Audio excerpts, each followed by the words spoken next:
Hello there, I'm Gavin Emdor, and today we're going to be reading a book that may or may not have been assigned to the author for a project and that he possibly has been putting off for a month, but I digress.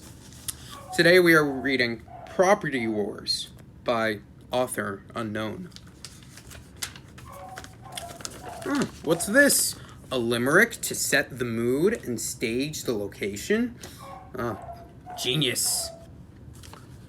'Twas a perfect day in Quad Acres. Square sun blazing in the sky. All was divine, with each parallel line. To have curves, there was no reason why. And in this land in question lived a group of men, late 60s. It was always a fight to find who was right about having the best properties.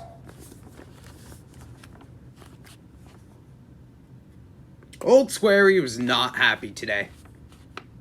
Again and again, the other men on Quad Acres were arguing about whose property has the best properties.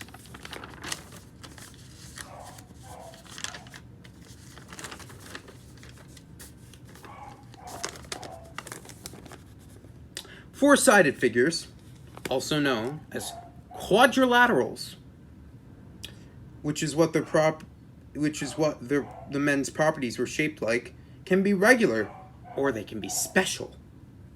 These special quadrilaterals have traits, and all of the men were arguing about which one of these were the best. Of course, Old Squarey knew the answer. It was the square. All four sides of his property were congruent, meaning equal, and they were all perpendicular to each other, meaning they created right angles.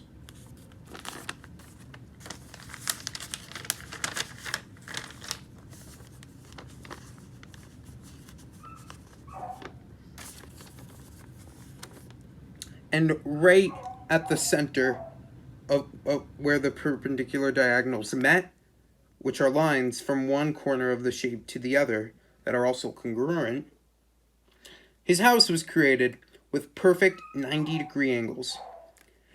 For some reason, Mr. Rect thought he could compete with his glorious rectangle, with his opposite parallel lines, which means the opposite sides will never meet. Though little did Mr. Rect know that the square had that too. The rectangle is just a discount square with all the same properties. Not even that, the diagonals didn't even form a 90-degree angle. So what if one pair of sides were a little longer? Big deal.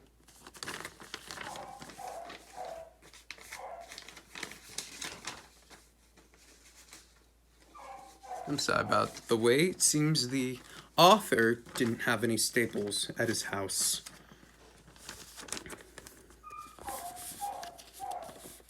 Rhomber, he was humbler, but his property, the rhombus, was basically a square. Just no perpendicular sides and no congruent diagonals. Ugh. Oh, brother. Then there was John Kiteman. He wanted his property to be just like Rhomber, but he only had half of the money needed to build it. So his whole property had the properties of a rhombus, but it was half as good. For example, instead of both diagonals being perpendicular and splitting each other in half, only one did that to the other. Ugh.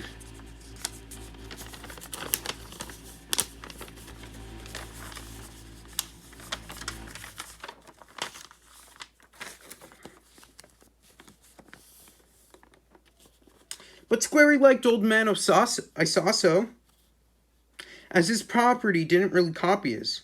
He had a trapezoid, so one pair of the sides were parallel, and the other were not, but they were congruent.